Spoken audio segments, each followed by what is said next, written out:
Reluctant Preppers provides educational awareness and commentary only. Opinions expressed do not constitute personalized financial advice. Viewers are encouraged to do their own research and seek qualified personal financial consultation before making investment decisions. As a responsible person with growing concerns for your privacy and personal liberty, you want to know where we're headed and what you can do about it. We ask the experts what you need to do to take prudent and responsible action to safeguard your family's wealth and well-being, and what basic first steps will help you to be aware and prepared. ReluctantPreppers.com. Welcome back, Reluctant Preppers. We're always glad to have this returning guest. He's a favorite among our viewers, and we've got a flood of viewers' questions to point his way. Rob Kirby is a proprietary analyst knowledgeable about the precious metals and financial markets. Rob, thanks for joining us here again on Reluctant Preppers. Pleasure to be with you again, Dunnigan. Happy New Year. Happy New Year to you as well.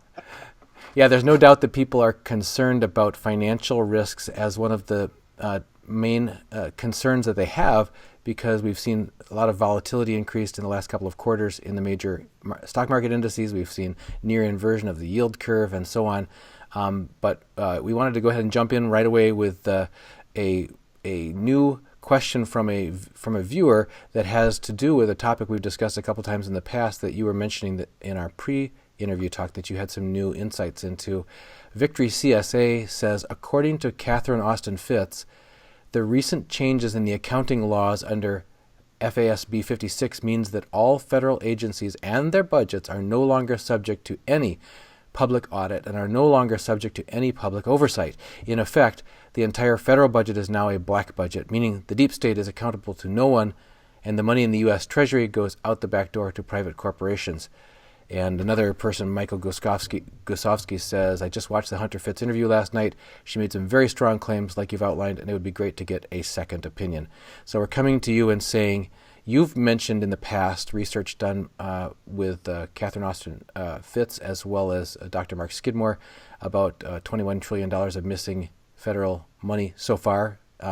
And if you could update us on the latest developments in the sort of unveiling scenario around that, the story, that the cover-up of it or the treatment of it or the claims that are counterclaims that are being made about it. What do we know recently that we didn't know in the original claims were brought out?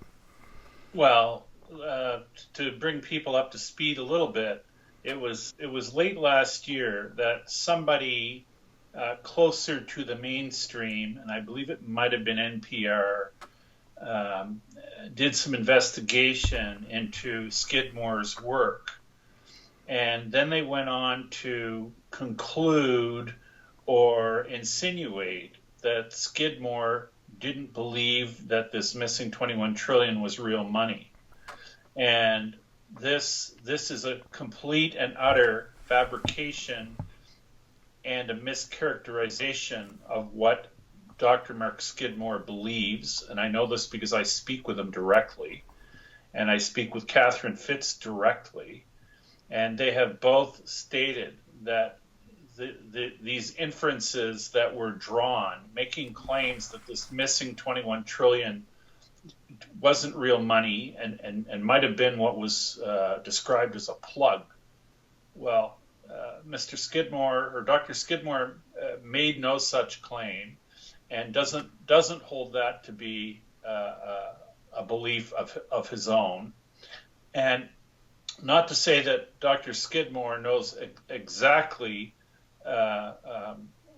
what the makeup or composition is of this missing 21 trillion, and the reason he cannot come to hard, fast conclusions is because nobody from government is willing to answer very, very basic questions, which one would think that if there wasn't any ill doing, these questions would be very, very easy to answer because they're simple questions.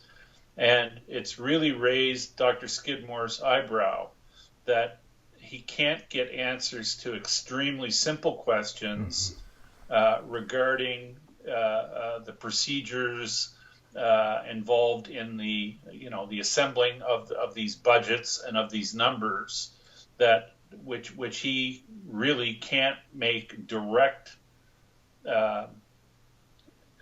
Let's put it this way: the excuses that Skidmore has been given regarding the 21 trillion missing amount to or equate to, and this is where I'm going to take some liberty on my own, to somebody saying my dog ate my homework. Mm-hmm. And this is not an acceptable comeback or answer to these very basic, simple questions that Skidmore's put forward to authorities at the DoD and in the Treasury. As I said to you before we started recording, this is a topic that isn't going to go away. The coverage of this is going to increase, and there's going to be more and more talk about this. And I expect that this year this topic is going to receive an awful lot of attention, because the missing 21 trillion, which I maintain has been siloed in the Exchange Stabilization Fund, an adjunct of the U.S. Treasury that is subject to absolutely no oversight. I believe that this is the key, and the call it the slush fund that officialdom has been utilizing to prop up the U.S. bond market, to prop up U.S. equity markets, and this has what's been used, this dark money that's been contained or siloed in the ESF. This is the money that's been used to basically do covert QE while the Fed maintains that it stopped doing QE a number of years ago. The reality is that now currently the Fed claims that they've been trimming their balance sheet to the tune of roughly $50 billion worth of securities a month. And in recent months, we've had the likes of China, Russia, say that they're absolutely dumping, and there have been, even in the mainstream, there have been articles that the world has been dumping U.S. government securities. Well, with the Fed a seller, and with America's biggest creditors a seller of U.S. government securities, how is it, Dunnigan, that the 10-year bond has rallied in recent months from a high of maybe 320 or a little higher down to 270 or 269 where it sits today? This flies in the face of what we empirically know, that nobody's buying U.S. government debt. The U.S. is issuing record new amounts of debt, and the bonds are rallying. Like it's grade 6 type of mentality to ask who's buying the bonds. And the only explanation that I can come to in my mind, because it makes sense, is that U.S. government debt is being monetized by the U.S. Treasury itself through the allegiance of the Exchange Stabilization Fund with this money, this dark money, this 21 trillion that's been cooked up, and it's in existence, and the enormity of this fraud, which it most certainly is, it implicates everyone. Like it implicates all the governing structure of the United States, and it also implicates the Federal Reserve, because they necessarily had to have been complicit in creating this money. And it makes a mockery of the monetary aggregate data that is published by the St. Louis Federal Reserve. It makes them look like a pile of absolute lying fools that they would publish monetary aggregate data that doesn't include an extra 21 trillion that they've cooked up and created on the side, thinking that we all were just a little bit too stupid to ever figure out what they were doing. Like it's an insult to the intelligence of everybody in the world, you see. And this also, Dunnigan, is what's at the root of all this geopolitical distrust, putting it politely or lightly, why China, why tensions are at a fevered pitch between America and virtually everybody. Because you see, the way things are working in the world today is that America prints money for a living, and the rest of the world has to work for a living. And they work, as in the rest of the world works, and America prints money and effectively steals the bounty of the rest of the world's labor. And when I say this, I'm not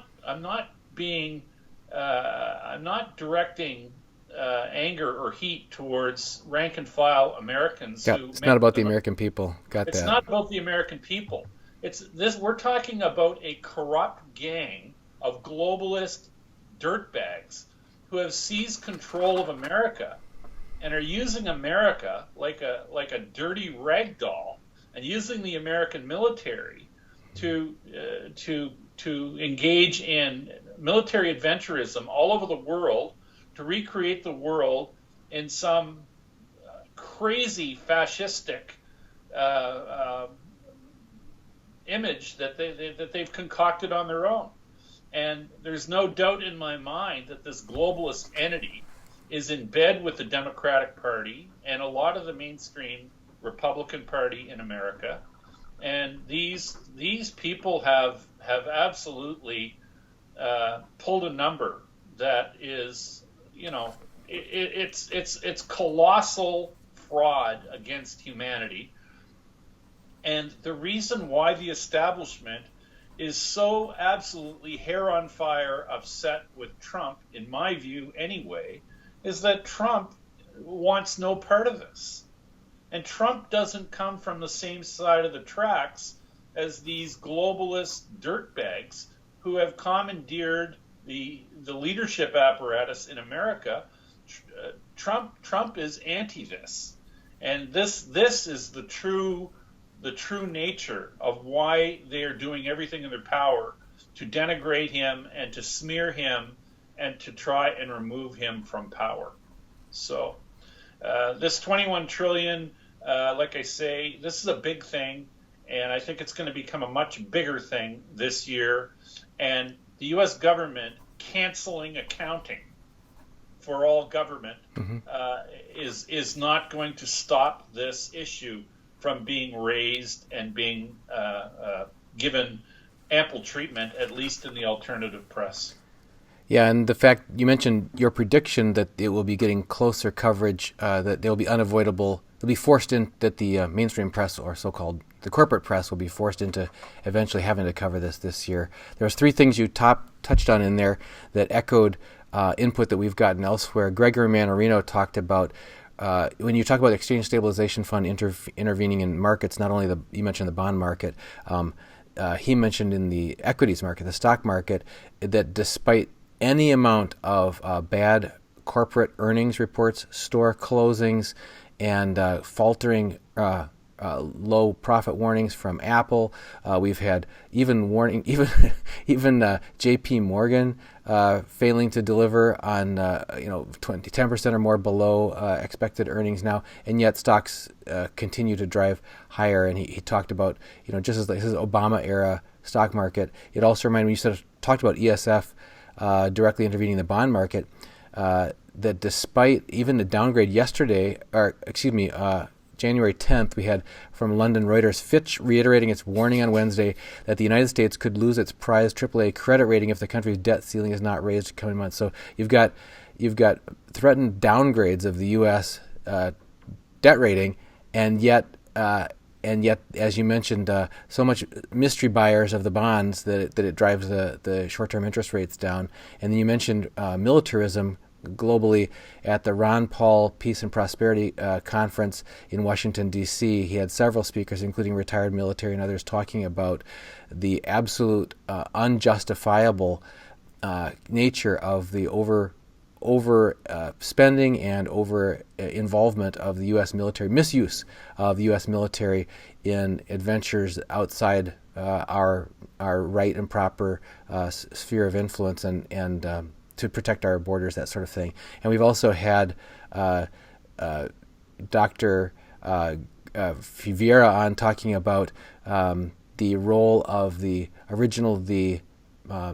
citizen soldier, the militias from the Constitution being completely co-opted, and now we have not only the National Guard but also the armed forces being co-opted by the government for escapades that have nothing to do with protecting our home turf and that sort of thing. So, voice after voice after voice on our channel has corroborated exactly what you're describing about misuse of our country, misuse of our finances, misuse of our military.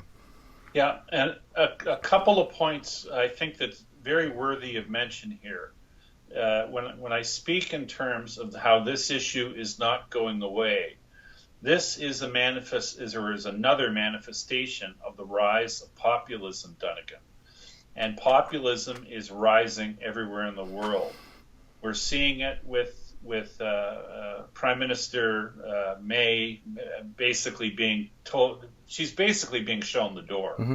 And Britons are not going to accept her sellout of a Brexit deal, which she's tried to foist on the people. Populism is also rising in France with the Yellow Vest movement, and Yellow Vest movement is also now spreading to other countries on the continent of Europe, and we also see populism is rearing its head in Italy. And we're seeing populism raise its head with the election of Bolsonaro in Brazil. And this is something that's not going to go away.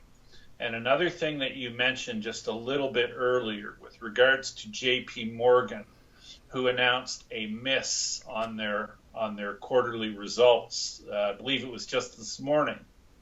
They attributed the miss to getting it wrong in the fixed income. They attributed the miss to their fixed income desk.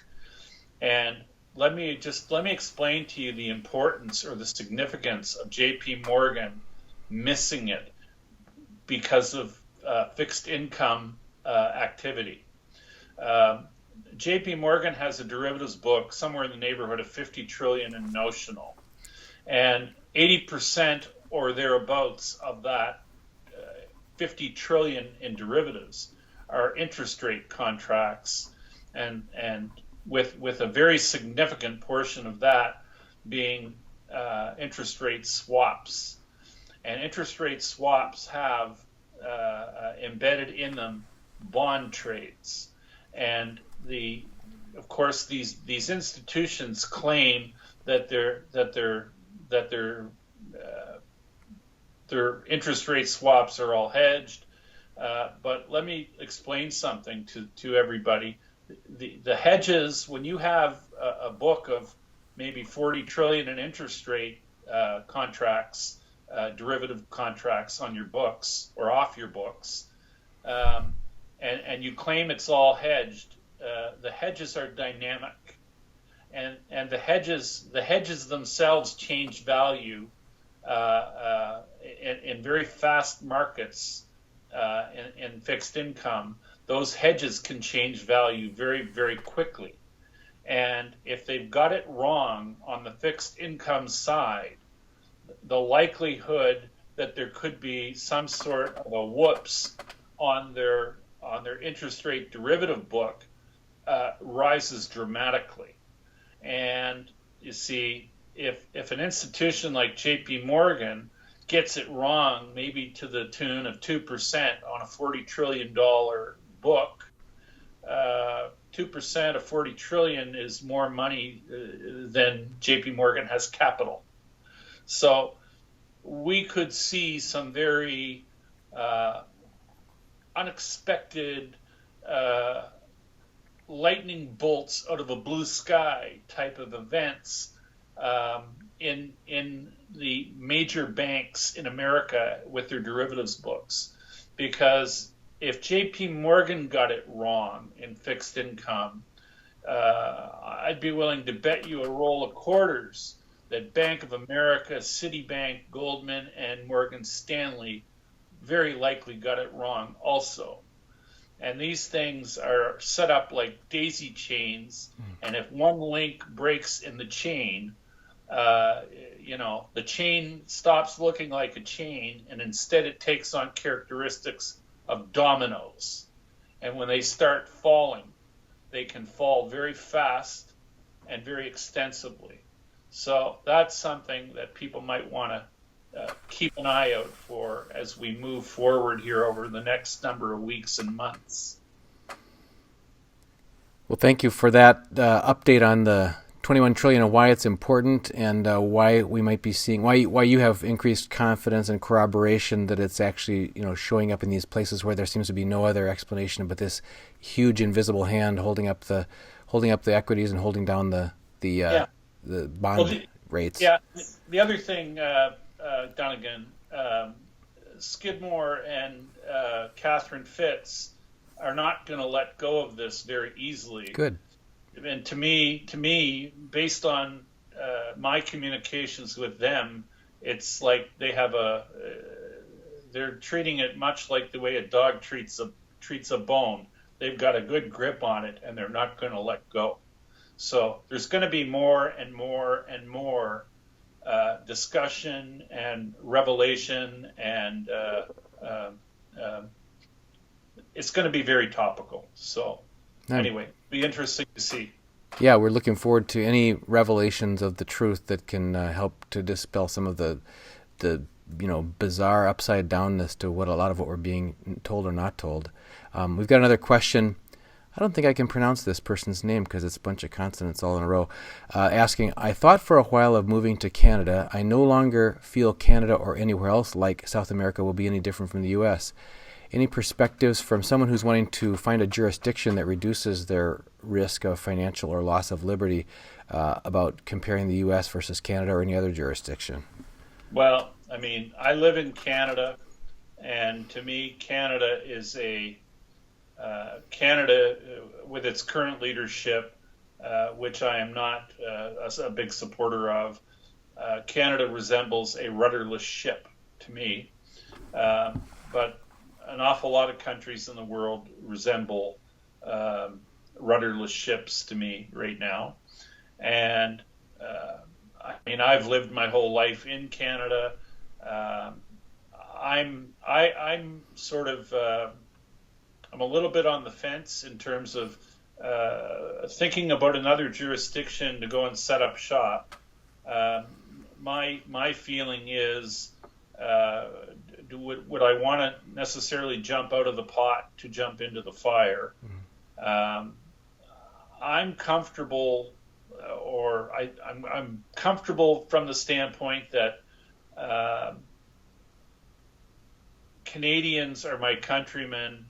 The customs in Canada are quite humanity friendly, and have been for a very, very, very long time. And a lot of jurisdictions that might be alternatives don't necessarily have the history of peace and let's say non-warring,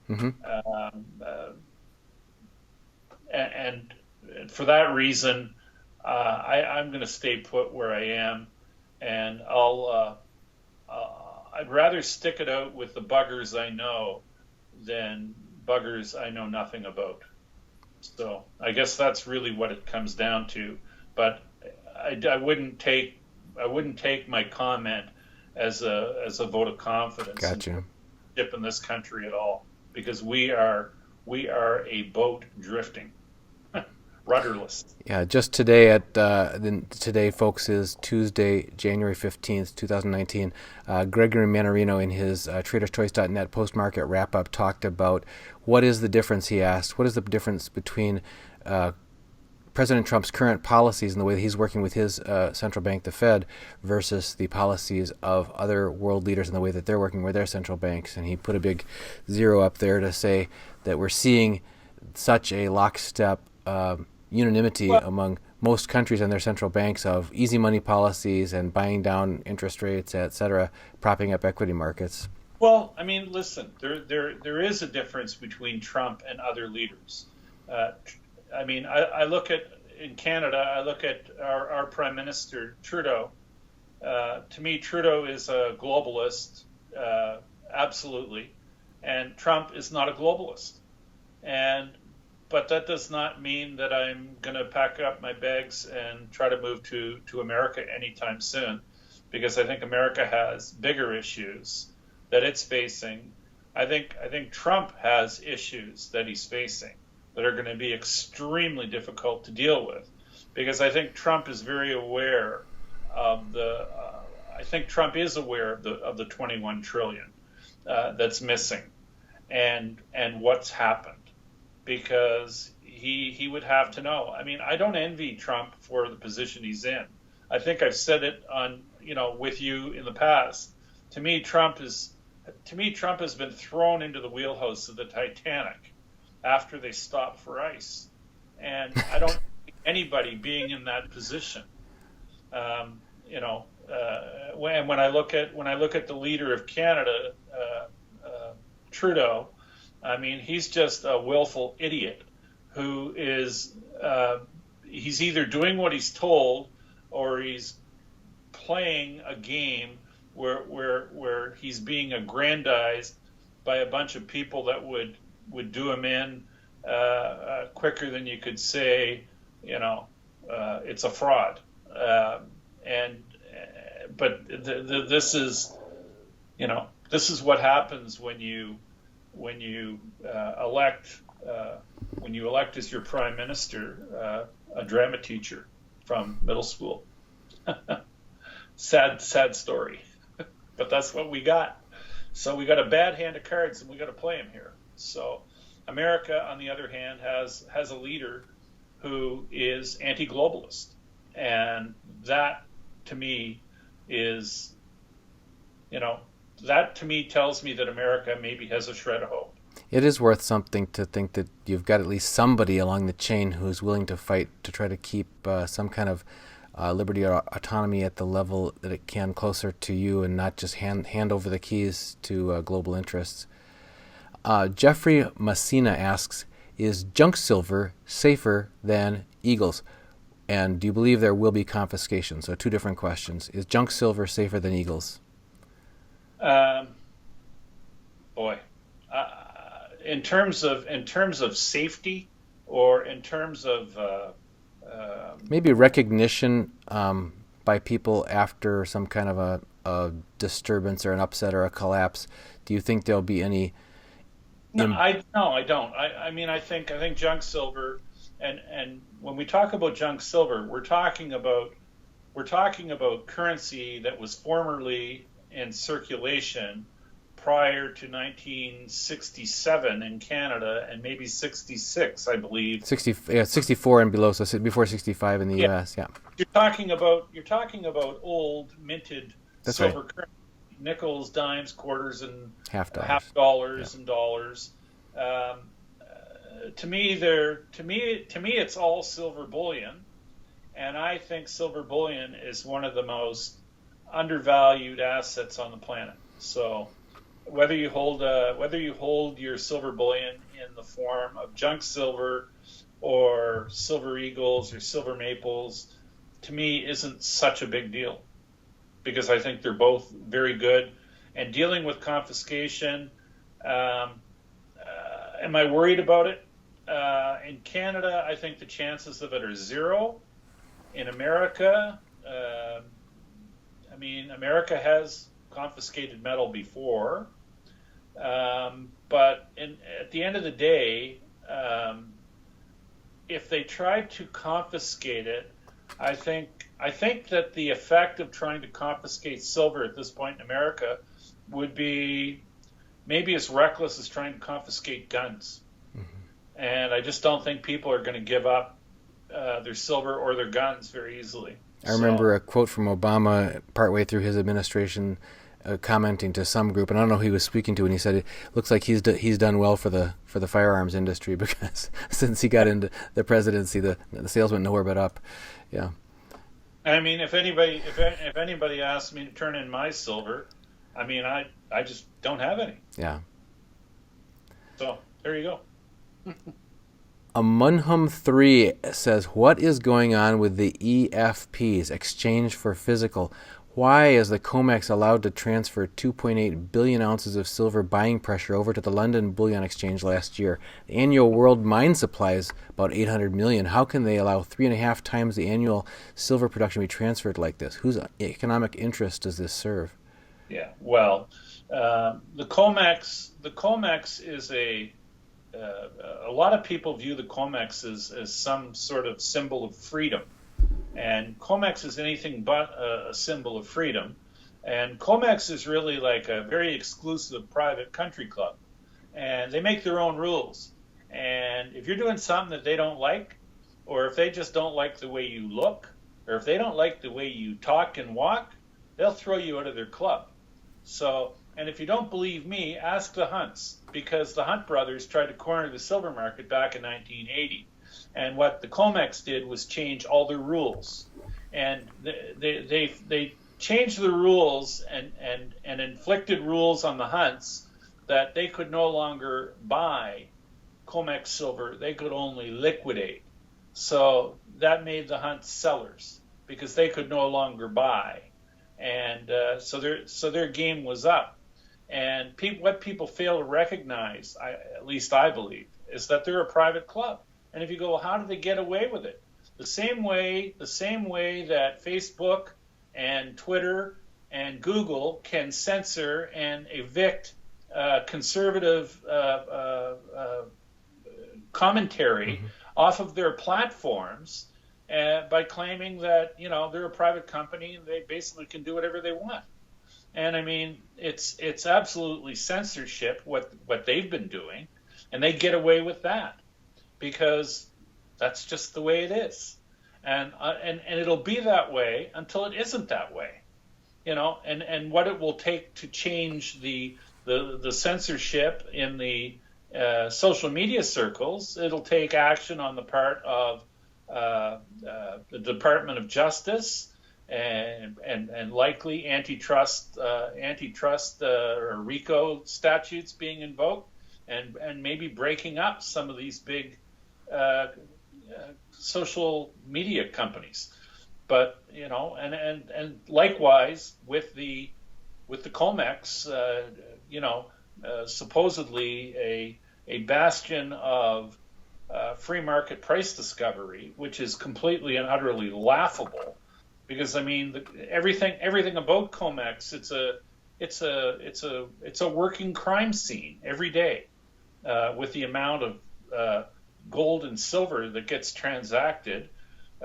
Fractional, the amount of gold and silver contracts that get traded on the Comex make a mockery of the mining industry, and how much gold is actually extracted from the Earth's crust every year, and how much silver is extracted from the Earth's crust every year, because the prices are being set arbitrarily. And if history is any guide, we know that when prices of anything are set arbitrarily, effectively through central planning, which is what the old Soviet Union used to do with the price of everything, these systems ultimately fail, because everywhere they've ever been practiced, they have failed. And the only unknown is how long does it take before it fails. And, Comex has ultimately, and the LBMA, have ended up being an expression or a manifestation of central planning. And these central planning models are destined for failure. And, my attitude is the fact that they haven't failed yet only gives people that have the means to acquire more. It's like topping up your insurance. And if you're afforded that ability, and if you have the means to do it, I think you're foolish if you're not doing it. Fair enough. Tyree Lush says, Hi, Rob. Jim Willie recently talked about the possibility of central banks starting to hoard gold in order to cover their toxic debts, and under the rule of the BIS, will, at some point, revalue the gold price considerably higher to cover their exposure. Do you agree with Jim, and are central banks moving in this direction of accumulating gold? Sure, Asian countries are doing this now. So it's not yet fashionable in the West for central banks to be doing this, or at least to admit that they're doing this. Whether they're doing it undercover is another thing. But yeah, there's going to be more and more and more of that occurring as time goes along, because fiat money is going to fail, plain and simple. And the notion that America can create $21 trillion of extra American money and not have the value of the American dollar go to Zool is that is just something that won't happen. And as the world becomes more and more aware of the significance of America cooking up an extra 21 trillion of off-book dollars, the dollar will lose its preeminence as the world's reserve currency, plain and simple. Because it's like look, the world is playing at a poker table where America owns the house. And when the world finally figures it out, and it's irrefutable that America's playing with marked cards, because that's what it amounts to. The rest of the world, and many of them have already done so, but the rest of the world's going to walk away, because who wants to play at a table where the cards are marked, and you're a patsy and a dupe for sitting at the table throwing your chips in the middle? And that's what's going on in the world, okay? And you can't sanction countries and make countries sit down and play cards at a table where the dealer's using a marked deck. They'll tell you to go to hell. Mm-hmm. And that's what's happening. It's happening in spades all over the world right now. This next question is one that you've talked about, I think, long ago with us in the past. Ascanius says, what options do we have to protect our stock-based investments? Example, here in Canada, people have broker accounts through banks. If we have a portfolio with a Bank of Montreal or Scotiabank, etc., where can we transfer our stock holdings so we hold the certificates? I don't own any stocks, so I guess you can infer whatever you want from that statement. I don't believe. I'm not a believer in paper anything. I'm not a believer in. And that being said, it's not to say I don't believe in equity, or having equity in a business, or having equity in a concern. It's just that it gets back to. It's sort of like using my analogy of playing cards with a dealer, and you catch him with marked cards, and it's like, if he says, "Well, okay, I have another deck here. Well, we can play with these cards." I don't want to play with. It's not the cards. I don't want to play with that dealer. I don't want to play in that establishment, because I don't no longer trust the integrity of the house. And if you're invested heavily in equities, you're playing with that house. I'm just not a big believer. And I'm not saying that there will be equities and stocks that will go up, and some will go down. But when people find out that the foundation that everything's built on is really sand, wet sand, or quicksand, how is the integrity of the value of your investment going to be maintained when it's all built on quicksand? Anyway, that's why I'm into. That's why I'm into, and I've long been an advocate of holding physical precious metal. Mm-hmm. And if you hold it yourself, you got it. And if you own shares in XYZ, if there's a financial collapse, if legislation exists or is quickly passed where financial institutions can effectively take control of your assets and liquidate them to shore up, their financial situation. I'm just not a believer in having the beneficial ownership of anything held by a third party. Mm-hmm. With what I see coming. That's my view. This one is related tangentially, not much more than tangentially, to the Exchange Stabilization Fund question. This is Inside Nyanda Speaks, who asks, hello, Mr. Kirby. Thank you for your time and expertise. My question is, it's been theorized that $3 trillion of Saudi assets are being held captive as part of the Exchange Stabilization Fund. If this is true and the Saudi-American divorce is at this point on full display, what factors could be stopping the Saudis from dumping its other U.S.-based assets and ending the U.S. petrodollar stronghold, and what consequences? It's a great question. I would answer that question with another question. How sure are we that Saudi Arabia is not selling crude oil right now for Chinese currency or for Russian currency?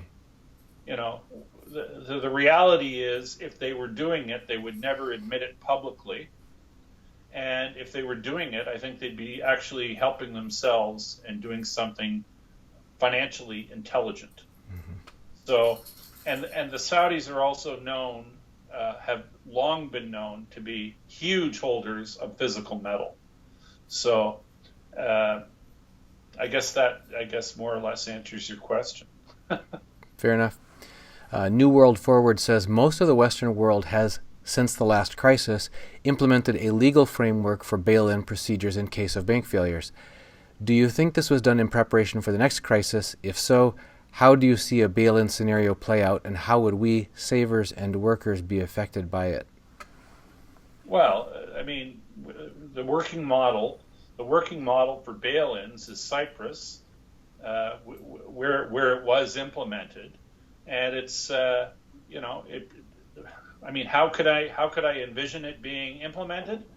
I could see it being implemented where anybody with an account balance over maybe $25,000 or $50,000 is effectively taxed, maybe 10% of the value. So if you're holding a lot of cash in a bank, if you're holding $1 million, you take a 10% haircut, maybe, and that would be like the ante in the game, because I'm sure there'd be more once the confiscations start. They usually run for a while, so maybe they start off, they take 10% of your net worth that you have visible in a bank account, and if that isn't enough or doesn't raise enough, then they just up the ante. Can I see that happening? Yeah. Do I think that the reason why different countries have put this type of legislation in their budgets? Yeah, they're preparing for. I mean, it's government's job to prepare for continuity of effectively the regime that has them in power. And, continuity of government actions typically involve ensuring that the financial system remains solvent. And if making the financial system solvent means that it makes you as an individual insolvent, they don't really care. Yeah. Continuity of government isn't about individual rights. This one's related. Richard Ralph Rail says, will the collapse of the dollar's global reserve status and or hyperinflation of the dollar's worth cause credit mechanisms needed for everyday business to seize up? You were just talking about business continuity and the ability to keep the regime in power. So this is kind of looking at it from the other way and saying, won't hyperinflation and the loss of the global reserve status caused the credit mechanisms needed for everyday business to seize up? Well, my answer to that would be take a look at what's going on in Venezuela right now, because they're going through a hyperinflation right now. And you see, a lot of people I think, erroneously make the mistake of thinking that a hyperinflation means that all business stops. Commerce will continue. They will jerry-rig a system whereby commerce can continue, or at least essential commerce can continue. But will there be opportunities, and will there will be fortunes made and there will be fortunes lost? And people who have maintained a degree of nimbleness, or people who haven't, listen, when catastrophes happen, people that make out the best in a catastrophe situation are people with insurance. Okay, when a hurricane comes through a coastal community and wipes out all the buildings and all the homes, the people that are better off, relatively speaking, are people that had insurance. And in California, when the wildfires come through and burn cities and towns down, people who are relatively better off are people who had fire insurance.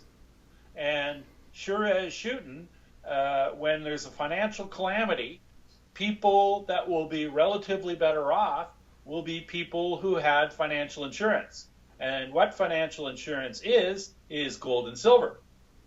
And it's always been that way, and it very likely will always be that way. So if you don't have some, you better get some. And if you have some already, you might want to ask yourself if you have enough.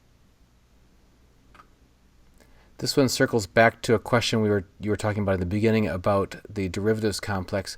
Opening Ice asks, how does the derivatives complex affect the money supply?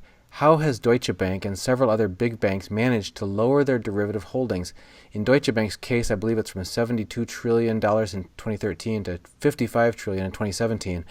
Did the contracts expire, or are we talking about some kind of stealth bailout where the derivatives are bought and parked in some publicly owned account? So there's really two big questions there. One is, how does the derivatives complex affect the money supply? And secondly, how are they able to unwind that? Yeah, well, first, to the best of my knowledge, Deutsche Bank's derivatives book is much smaller than 55 trillion that you just mentioned. Okay. The last annual report that I saw on Deutsche Bank was 2 years ago, and it was down to 42 trillion. And I do believe it's continued to drop from there.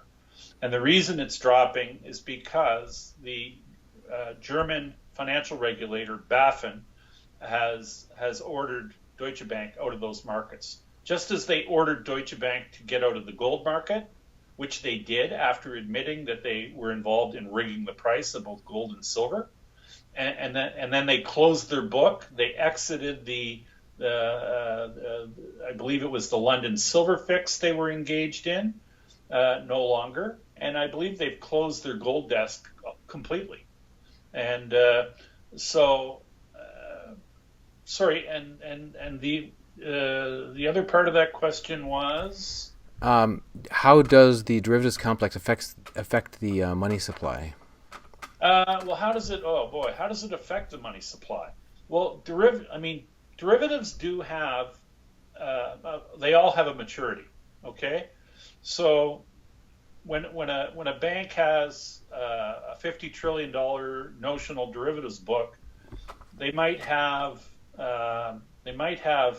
55 or 60% of that book might mature in 2 years or less. And then they'd have another amount of the book that would mature in 2 to 5 years, and then another portion of the book might mature in 5 to 10 years. So it's broken down in terms of the longest stuff most banks would have on their books, derivative-wise, would be 10 years. the shortest stuff they'd have on their books could be literally could be a number of days or weeks, and everything in between. So, so the answer is unless maturing contracts are replaced, the book contracts. And if maturing contracts are just replaced, the book remains static. And if there's a big add to the book, you know that the bank has been engaged in not only enough to make up for the expiring contracts, but they've added a lot more, which means they've been a lot more aggressive in a certain area. We have one, this brings it down to the individual again. Eric Fox says, is there anything we can do individually, collectively, to bring this madness to a head? We are being eaten alive, death by 1,000 paper cuts. The biggest thing that individuals can do, in my view, to bring a quicker ending to this than otherwise would be, is to buy physical ounces of metal, and specifically I'd say buy physical silver, because I think silver is absolutely an Achilles heel. The withdrawal of physical metal from the marketplace makes the paper game much more difficult to play for the guys doing the rigging.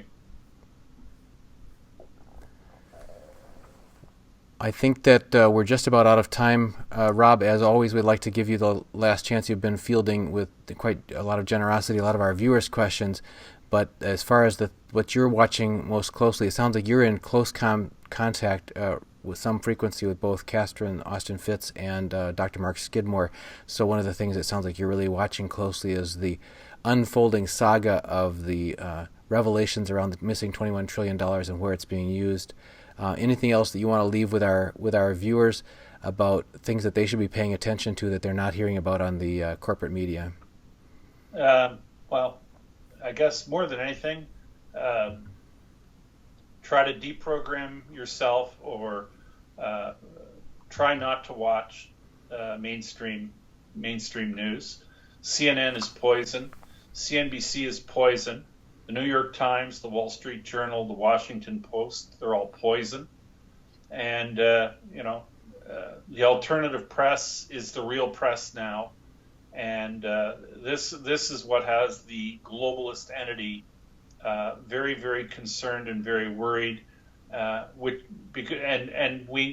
have proof of that, because it's the alternative voices that they're trying to silence through censorship and smears. So, stay attuned with what's going on, and seek out alternative,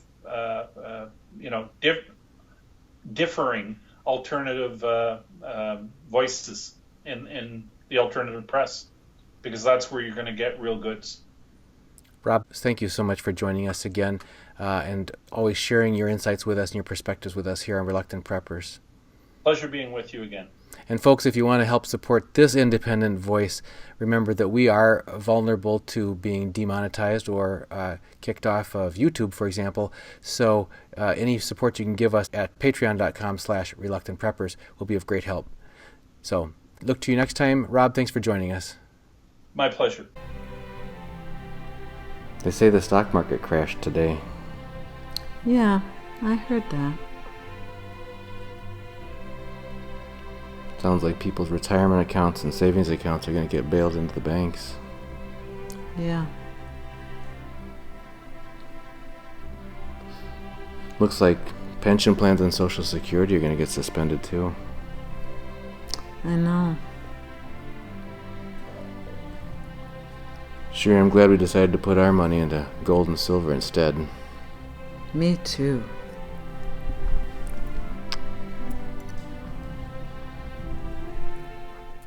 Get your first ounce of silver at spot price and free shipping on any order over $99 at sdbullion.com/RP. Hey, Reluctant Preppers. If you haven't heard, we've already started our monthly 1-ounce U.S. Silver Eagle thank you gift to one active Patreon subscriber each month, signed by your host, Dunnigan Kaiser. And you don't want to miss out on that. Please help us grow by subscribing today at patreon.com/reluctantpreppers.